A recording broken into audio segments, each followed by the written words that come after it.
Hello viewers, কেমন আছেন সবাই? আমি জুলহাস কবির আজ চলে এসেছি ঢাকার হজরত শাহজালাল আন্তর্জাতিক বিমানবন্দরে। শাহজালাল আন্তর্জাতিক বিমানবন্দরে কি হয়, গ্রাউন্ড হ্যান্ডলিং সেবাটি কিভাবে বিমান প্রদান করে থাকে, এছাড়া বিমানবন্দরের পারিপার্শ্বিক যে দৃশ্যগুলো আশপাশের যা ঘটে থাকে, কিভাবে একটি বিমানবন্দর তার কার্যক্রম পরিচালনা করে, চলুন সেই বিষয়গুলো আজকের এই ভিডিওতে দেখানোর চেষ্টা করি।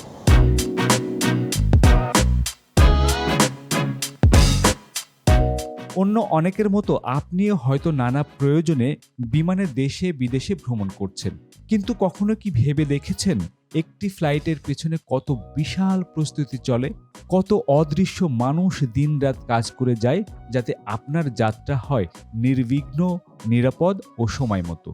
দুপুরে ঢাকার হজরত শাহজালাল আন্তর্জাতিক বিমানবন্দরে দুবাই থেকে একটি বোয়িং 777 মডেলের ফ্লাইট অবতরণ করল।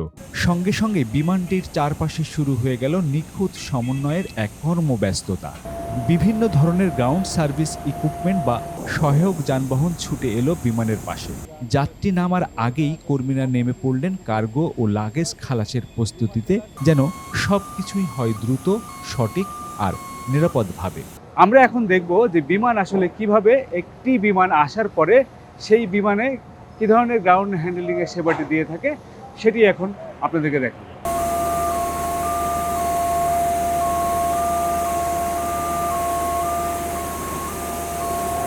এটি হলো হাই লোডার। এই হাই লোডার দিয়ে সাধারণত কার্গো বা লাগেজ যেগুলো আসে সেগুলোকে নামানোর এই কাজটি করে থাকে। দুবাই থেকে আসা এই 777 যে ফ্লাইটটি, সেই ফ্লাইট থেকে যে সকল কার্গোগুলো আসছে সেগুলো এই হাই লোডার দিয়ে এখন নামানো হচ্ছে। আমরা দেখতে পাচ্ছি যে হাই লোডারে অনেক বড় বড় যে কার্গোর যে ব্যাগেজগুলো সেগুলো কিন্তু অনায়াসে নামছে এবং খুব দ্রুত সময়ের মধ্যে ফ্লাইটটি আসে। যাত্রী নামার সঙ্গে সঙ্গে যাত্রী নামার মুহূর্তেই তারা কিন্তু চেষ্টা করছে যে যত দ্রুত সম্ভব এই লাগেজগুলো বেল্ট এরিয়াতে পৌঁছে দেওয়ার।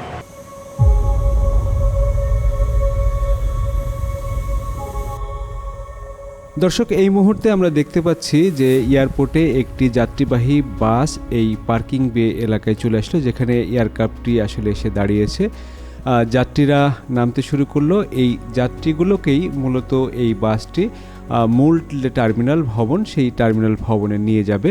এটি যাত্রীদেরকে আনা নেওয়ার ক্ষেত্রে ব্যবহার করা হয়। এই বাসগুলো বিভিন্ন এয়ারলাইন্স তাদের এই সেবাটি দিয়ে থাকে। যদি বোর্ডিং ব্রিজ না পেয়ে থাকে কোনো এয়ারক্রাফট, সেই ক্ষেত্রে এই বাসগুলোতে যাত্রী আনা নেওয়া হয়। এটি হলো বিমান বাংলাদেশ এয়ারলাইন্সের গ্রাউন্ড হ্যান্ডলিংয়ের অন্যতম একটি সেবা, অ্যাম্বুলিফট। কোনো অসুস্থ রোগী বা যারা হুইল চেয়ার ব্যবহার করে থাকেন, যারা সিঁড়ি দিয়ে নামতে পারবেন না, তাদেরকে এই অ্যাম্বুলিফটে করে নামানো হয়, তারপর তাদেরকে পরিবহনে তুলে দেওয়া হয়। এটি সেই অ্যাম্বুলিফট। আমরা এখন দেখতে পাচ্ছি যে একজন যাত্রী যিনি হুইল চেয়ারে বসে আছেন তাকে কিন্তু নিয়ে আসা হচ্ছে এবং অ্যাম্বুলিফট থেকে তাকে একেবারে গ্রাউন্ডে নিয়ে আসা হচ্ছে। অ্যাম্বুলিফট থেকে এই যাত্রীদেরকে নামানোর পরে হুইল চেয়ারে করে তাদেরকে একটি মাইক্রোতে তোলা হচ্ছে। আপনারা দেখতে পাচ্ছেন একটি হাইস গাড়ি, সেই গাড়িতে একটি রোগীকে আমরা দেখতে পাচ্ছি যে হুইল চেয়ারে করে তিনজন কর্মী তারা গ্রাউন্ড হ্যান্ডলিংয়ের কাজে ব্যস্ত থাকে। তারাই মূলত এই যাত্রীগুলোকে সযত্নে গাড়িতে তুলে দেয়। এরপরেই কিন্তু তাদেরকে নিয়ে যাওয়া হয় টার্মিনালে। যারা হুইল চেয়ার ব্যবহার করে যাত্রী হিসাবে কোথাও ফ্লাইট করতে চান, তাদের আসলে চিন্তার কোনো কারণ নেই। তাদের জন্য এ ধরনের ব্যবস্থা কিন্তু এয়ারপোর্টগুলোতে রয়েছে। এটি সারা বিশ্বেই একই ধরনের সেবা দিয়ে থাকে। সেই ক্ষেত্রে টিকিট কাটার সময় আপনাকে অবশ্যই এই বিষয়টি বলে নিতে হবে এয়ারলাইন্সের সঙ্গে, তাহলে তারা এই ব্যবস্থা আপনার জন্য করে রাখবে।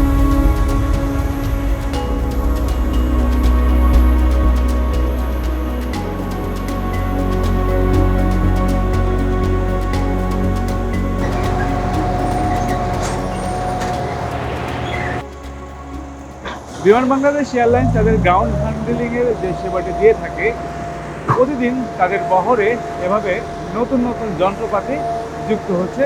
এই আধুনিক যন্ত্রপাতি দিয়েই বিমান বাংলাদেশ এয়ারলাইন্স টার্মিনাল 1 এবং 2-এ যে সেবাটি দিচ্ছে সেই সেবাটি আগামীতে 3য় টার্মিনালেও তারা দিতে চায় এবং প্রতিদিন তাদের বহরে নতুন নতুন এরকম আধুনিক যন্ত্রপাতি যুক্ত হচ্ছে। একটি এয়ারক্রাফট থেকে যখন সেই লাগেজগুলো নামানো হয়, অর্থাৎ কার্গোগুলো নামানো হচ্ছে এবং নামানোর পরেই সেগুলো আরেকটি গাড়িতে তুলে দেওয়া হচ্ছে এবং এই গাড়িগুলোই কার্গোগুলোকে কিন্তু সেই কার্গোর যে ভিলেজ সেখানে নিয়ে যাচ্ছে, আর লাগেজগুলোকে কিন্তু লাগেজ বেল্ট এরিয়াতে নিয়ে যাওয়া হয় এই ধরনের যে ইকুইপমেন্টগুলো রয়েছে সেই যন্ত্রের মাধ্যমে। চারপাশে আমরা দেখছি এই মুহূর্তে একটি শ্রীলঙ্কান এয়ারলাইন্সের ফ্লাইট কিন্তু রানওয়ের দিকে এগিয়ে যাচ্ছে। অদ্ভুত এক সুন্দর দৃশ্য কিন্তু আমরা দেখতে পাচ্ছি এয়ারপোর্টের। এই সুযোগটি সব যাত্রীর কিন্তু হয়ে থাকে না দেখার, কারণ ফ্লাইটে যখন আপনি উঠে যান তখন কিন্তু সেই সুযোগটি থাকে না। একটি বিমানকে এক জায়গা থেকে আরেক জায়গায় কিভাবে সরানো হয় সেটি আপনাদেরকে দেখাবো। এটিকে বলে পুশ ব্যাক টো ট্র্যাক্টর। সেই পুশ ব্যাক টো ট্র্যাক্টরের মাধ্যমে এয়ারক্রাফটটিকে পুশ করে এক জায়গা থেকে আরেক জায়গায় কিন্তু নিয়ে যাওয়া হচ্ছে। এই প্রক্রিয়াটাই কিভাবে হয় চলুন আমরা সেটি একটু দেখে আসি। এটার নাম পুশকাট পুশকাট। হ্যাঁ, বিমান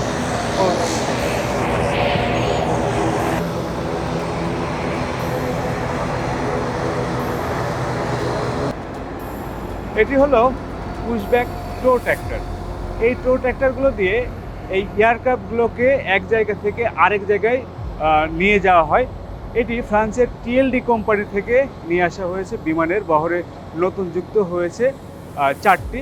এর আগে আরও 9টি, মোট 9টি এইরকম টো ট্র্যাক্টর রয়েছে।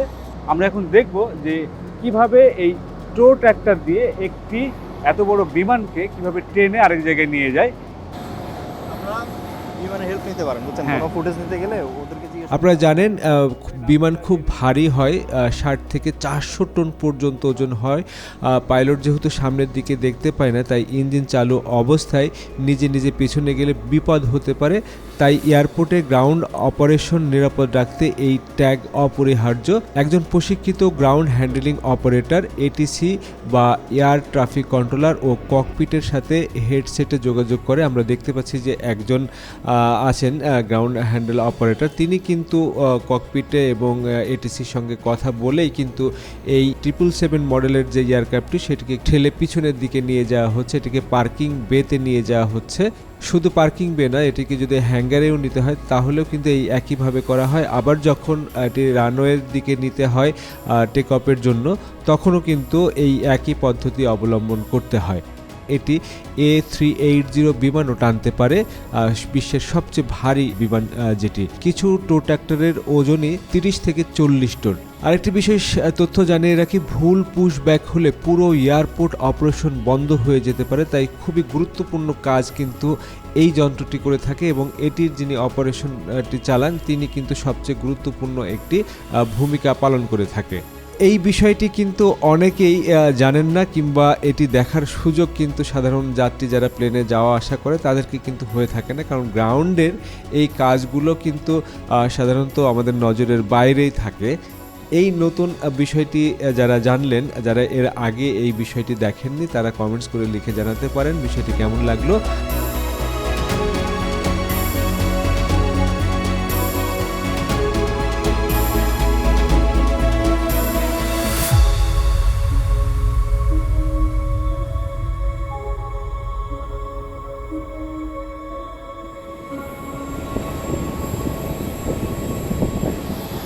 এবার আমরা আপনাদেরকে গুরুত্বপূর্ণ একটি বিষয় দেখাবো, সেটি হলো বিমানের যে সকল কর্মীরা উড়োজাহাজ পরিষ্কার করার কাজে যায়। যখন একটি ফ্লাইট নামে তখন তাদেরকে কিভাবে চেকিং করে ভিতরে প্রবেশ করানো হয় সেটি এই মুহূর্তে দেখতে পাচ্ছেন। সবার বডি তল্লাশি করা হচ্ছে। এই কাজটি কিন্তু শুধু ক্লিন করতে যারা যায় তাদের ক্ষেত্রেই নয়, যারা লাগেজ হ্যান্ডেলিং করে থাকে, যারা লাগেজ আনা নেওয়া করে, তাদের ক্ষেত্রেও কিন্তু এভাবে সবাইকে চেক করেই ভিতরে প্রবেশ করানো হয়। আমরা এই মুহূর্তে দেখতে পাচ্ছি ইউএস বাংলার একটি ফ্লাইট রানওয়ের দিকে এগিয়ে যাচ্ছে। একটার পর একটা ফ্লাইট কিন্তু রানওয়ের দিকে যাচ্ছে, কোনোটি রানওয়ে থেকে আসছে। পিছনেই আমরা দেখতে পাচ্ছি টার্কিশ এয়ারলাইন্সের একটি ফ্লাইট অবতরণ করেছে এবং সেটি কিন্তু পার্কিং বে এরিয়ার দিকে এগিয়ে আসছে। 300তম এয়ারক্রাফট টার্কিশ এয়ারলাইন্সের, দারুণ একটা ব্যাপার। এই যে 300তম তাদের যে এয়ারক্রাফট, সেটি সেই এয়ারক্রাফটটি।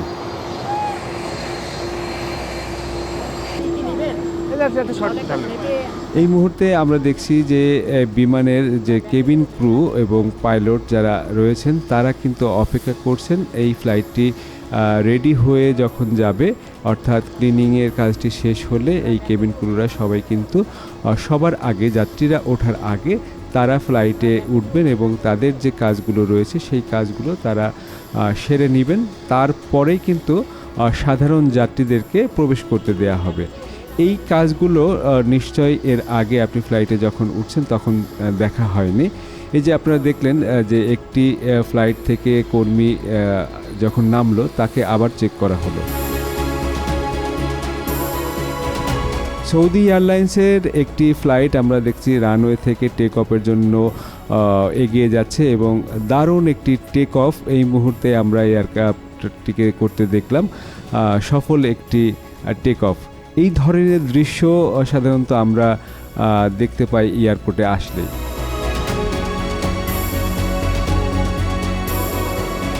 তিনশোতম টার্কিশ এয়ারলাইন্সের যে এয়ারক্রাফটটি, সেই এয়ারক্রাফট থেকে যাত্রীরা নেমেছে এবং তাদের জন্য অপেক্ষা করছে মূলত বাসে করে আবার তারা চলে যাবেন মূল টার্মিনালে। বিমান বাংলাদেশ এয়ারলাইন্স তাদের গ্রাউন্ড হ্যান্ডেলিংয়ের সেবা শুধুমাত্র বিমান তার নিজস্ব বহরকেই দিচ্ছে না, পাশাপাশি বিশ্বের যে কয়টি এয়ারলাইন্স এখানে আসছে সমস্ত এয়ারলাইন্সকেই কিন্তু তাদের গ্রাউন্ড হ্যান্ডেলিংয়ের যে সেবা সেটি পূরণ করবে।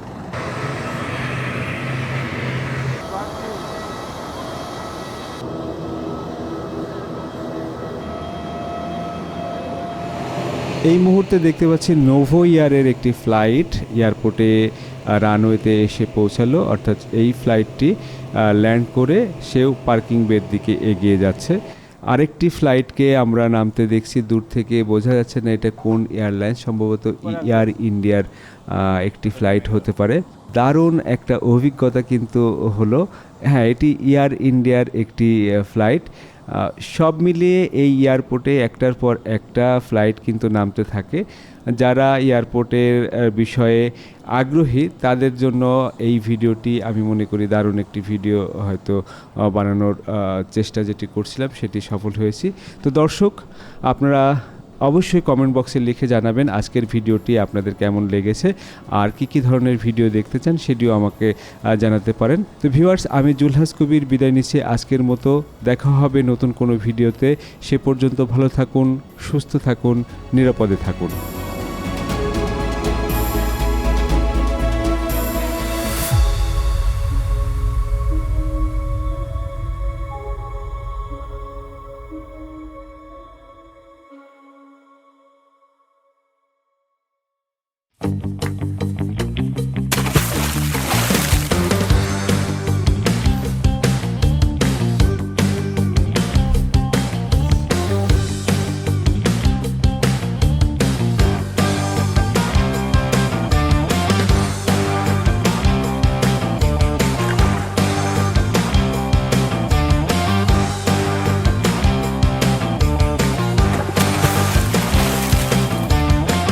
Travel around the world.